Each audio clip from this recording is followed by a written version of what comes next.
Shasha food. Shasha food.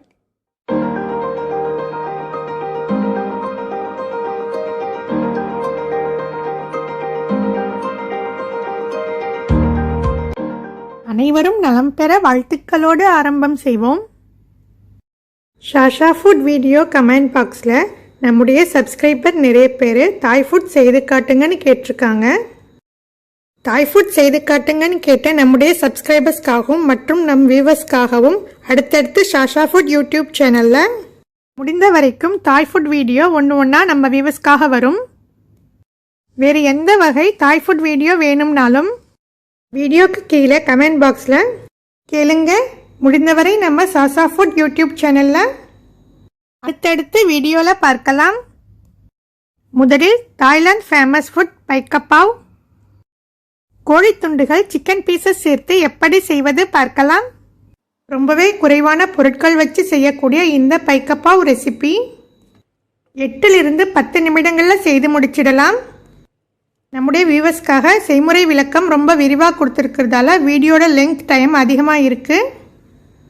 Thailand food தாய் உணவுகள் செய்வதற்கு இந்த 3 சாஸ் வகைகளும் பேசிக்கான அடிப்படையான சாஸ் வகைகள்.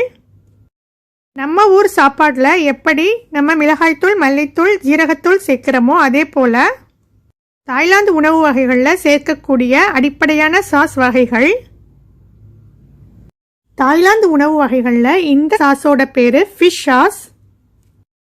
இந்த ஃபிஷ் சாஸ் இல்லாமல் நம்ம எந்த வகை தாய் ஃபுட் உணவும் சமைக்க முடியாது. ரொம்பவே பேசிக்கானது தாய் ஃபுட்டுக்கு இந்த ஃபிஷ் சாஸ். இந்த சாஸோட பேர் ஆயிஸ்டர் சாஸ். இது ஹலால் பார்த்து வாங்கி எடுத்திருக்கேன். நம்ம வாங்குகிற சாஸோட கலரும் டேஸ்ட்டும் தாய் ஃபுட்டுக்கு டேஸ்ட் கொடுக்கும். நான் இந்த பிராண்ட் ஆயிஸ்டர் சாஸ் வாங்கி எடுத்திருக்கேன். இந்த சாஸ் ஆல்மோஸ்ட் எல்லோருமே யூஸ் பண்ணக்கூடிய சோயா சாஸ்ங்க. இந்த சோயா சாஸுமே ஹலால் பார்த்து வாங்கி எடுத்திருக்கேன். இந்த ஒரு சோயா சாஸ் மட்டுமே தாய் ஃபுட், இந்தியன் ஃபுட் என எல்லா ஃபுட்டுக்குமே கரெக்டாக சூட்டபுளாக இருக்குங்க. இந்த fish sauce, oyster sauce, soya sauce இந்த 3 சாஸுமே டிபார்ட்மெண்ட் ஸ்டோரில் கிடைக்கும். டிபார்ட்மெண்ட் ஸ்டோரில் பார்த்து வாங்கி வச்சுக்கோங்க. குறைந்தது 1 வருடத்திலிருந்து 2 வருடம் வரை கெட்டு போகாமல் எக்ஸ்பிரி டேட் இருக்கும். அடுத்து நம் ஷாஷா ஃபுட் யூடியூப் சேனலில் வரக்கூடிய தாய்லாந்து ஃபுட் ரெஸ்டாரண்ட் போகாமலே வீட்டிலேயே செய்து சாப்பிட ரொம்பவே யூஸ்ஃபுல்லாக இருக்கும். ஒரு பேனில் 2 டேபிள் ஸ்பூன் எண்ணெய் சேர்த்துட்டு பச்சை மிளகாய், கிரீன் சில்லி 4 எடுத்திருக்கேன். சில்ட்ரன்ஸ் காரம் கம்மியாக சாப்பிட்றதுக்காக 4 பச்சை மிளகாய் எடுத்திருக்கேன். காரம் அதிகமாக வேணுங்கிறவங்க 8 to 10 பச்சை மிளகாய் எடுத்துக்கோங்க. ஸ்மால் சைஸ் சின்ன அளவுள்ள பூண்டு தோலோட ஒரு கைப்பிடி எடுத்துட்டு பூண்டு சேர்த்துட்டு பூண்டு முதலில் தட்டி எடுத்துடலாம்.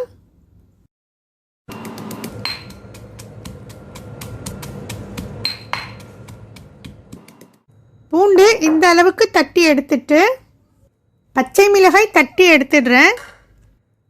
மிதமான காரம் வேணுங்கிறவங்க 6 பச்சை மிளகாய் சேர்த்துடுங்க.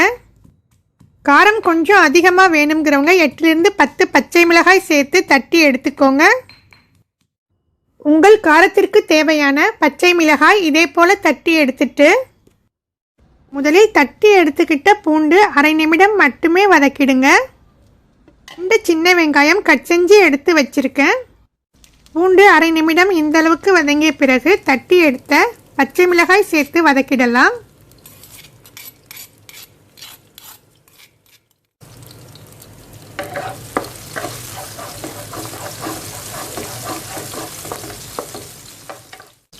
பச்சை மிளகாய் பூண்டு 1 நிமிடம் மட்டுமே வதங்கிய பிறகு கட் செஞ்ச 2 அல்லது 4 சின்ன வெங்காயம் சேர்த்துட்டு சிக்கன் பீசஸ், கோழித்துண்டுகள் சேர்த்துடலாம்.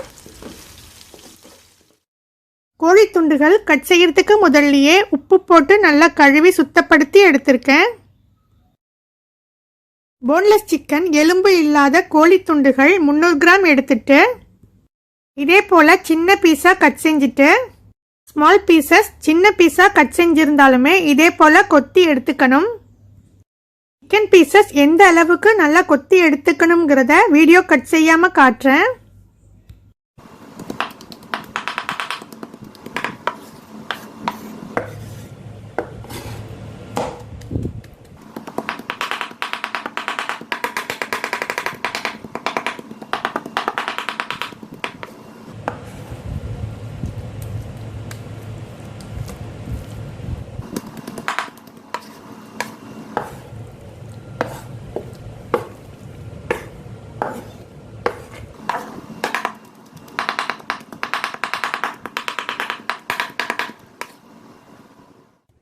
அளவுக்கு கோழி துண்டுகளை நல்லா கொத்தி எடுத்து சிக்கன் பீசஸ் கோழி துண்டுகளை சேர்த்துட்டு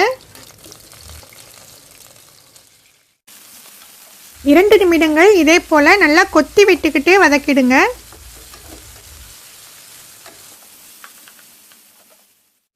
தண்ணி எதுவும் சேர்க்கக்கூடாது. இதே போல் கொத்தி விட்டுக்கிட்டே வதக்கணும். கொத்தி விடாமல் நீங்கள் வதக்குனீங்கன்னா ஒன்றோட ஒன்று சிக்கன் பீசஸ் ஒட்டிக்கோங்க. அதனால் நல்லா கொத்தி விட்டுக்கிட்டே வதக்குங்க. நம்ம எடுத்திருக்கிற இந்த அளவுகள் 3 பேர் சாப்பிடலாம். 3 பேர் சாப்பிட்ற அளவுக்கு கைக்கப்பாவு கிடைக்கும்.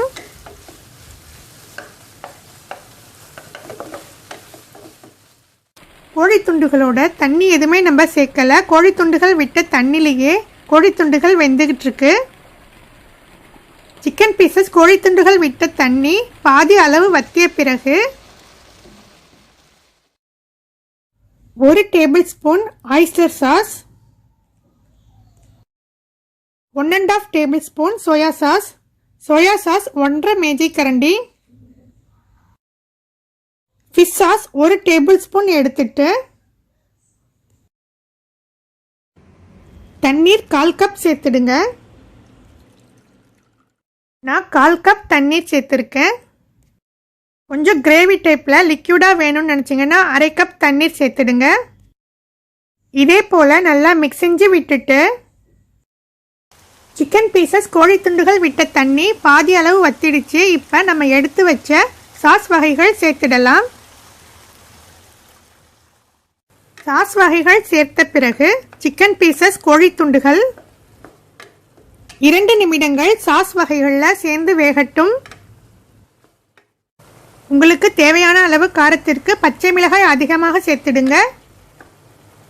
உப்பு எதுவும் சேர்த்துடாதீங்க. நம்ம எடுத்துக்கிற சாஸ் வகைகள்லேயே போதுமான அளவு தேவையான உப்பு இருக்கும்.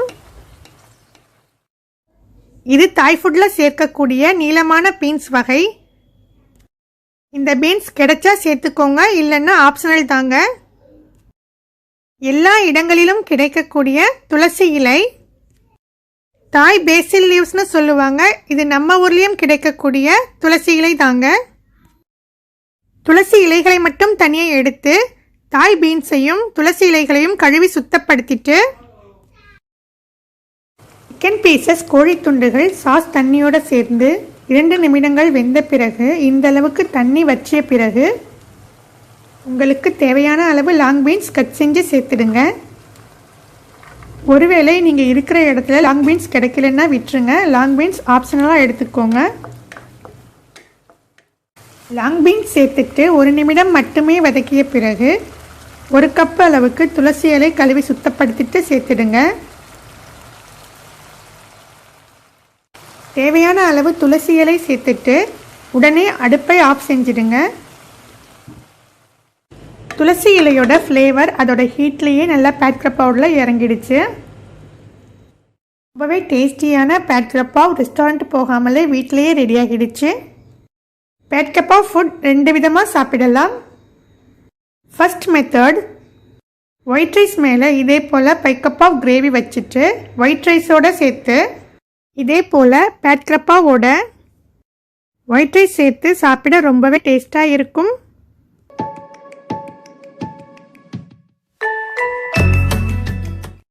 Thailand famous food pad kra pao fried rice போலவும் செய்து சாப்பிடலாம். ஒரு ஆள் சாப்பிட்ற அளவுக்கு பேட்கப்பாவ் ஃப்ரைட் ரைஸ்க்கு வினிகர் 1/2 டீஸ்பூன் சேர்த்துட்டு பச்சை மிளகாய் 2 தட்டி சேர்த்துட்டு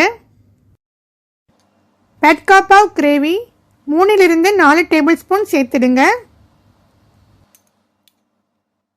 ஒரு ஆள் சாப்பிட்ற அளவுக்கு சாதம் எடுத்துட்டு சேர்த்து நல்லா மிக்ஸ் செஞ்சு விட்டுடுங்க. உங்களுக்கு தேவையான உப்பு டேஸ்ட் அளவுக்கு ஃபிஷ் சாஸ் 1/2 டீஸ்பூன்லேருந்து 1 டீஸ்பூன் வரைக்கும் சேர்த்துடுங்க. அடுப்பு ஹை ஃப்ளேமில் வச்சுட்டு 1 நிமிடம் மட்டுமே இதே போல் நல்லா மிக்ஸ் செஞ்சு விட்டுட்டு ஃப்ளேவருக்காக கொஞ்சம் போல் துளசி இலை சேர்த்துடுங்க. டேஸ்டியான பேட்கப்பாவ் ஃப்ரைட் ரைஸ் மெத்தட்லையும் ரெடி ஆகிடுச்சு. ஒரு முட்டை எடுத்துட்டு 1/2 பிஞ்ச் உப்பு தூவிட்டு உங்கள் விருப்பம் போல் தேவையான அளவு பெப்பர் சேர்த்துக்கோங்க. எக் ஆம்லெட் உங்களுக்கு ஆஃப் பாயில் டேஸ்ட் பிடிக்கும்னா இந்த ஸ்டேஜில் எடுத்துடுங்க. நான் இன்னைக்கு திருப்பி போட்டு வேக வச்சு எடுத்துடுறேன்.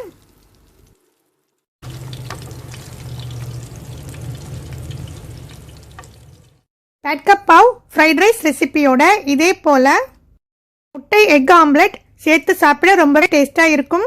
Pad kra pao fried rice recipe white ரைஸோடு சேர்த்து சாப்பிடக்கூடிய bad kra of gravy.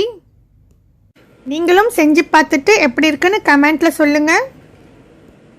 Bad kra of recipe பற்றிய சந்தேகம் டவுட் ஏதும் இருந்தாலும் வீடியோக்கு கீழே கமெண்ட் பாக்ஸில் கேளுங்க. இந்த வீடியோ பிடிச்சிருந்தா லைக் பண்ணுங்கள், ஷேர் பண்ணுங்கள், கமெண்ட் பண்ணுங்கள் அண்ட் இம்பார்ட்டன்ட் சப்ஸ்கிரைப் பண்ணுங்கள். தேங்க்யூ. அனைவரும் நலமுடன் வாழ வாழ்த்துக்களுடன் நிறைவு பெறுவோம். Share food. Share food.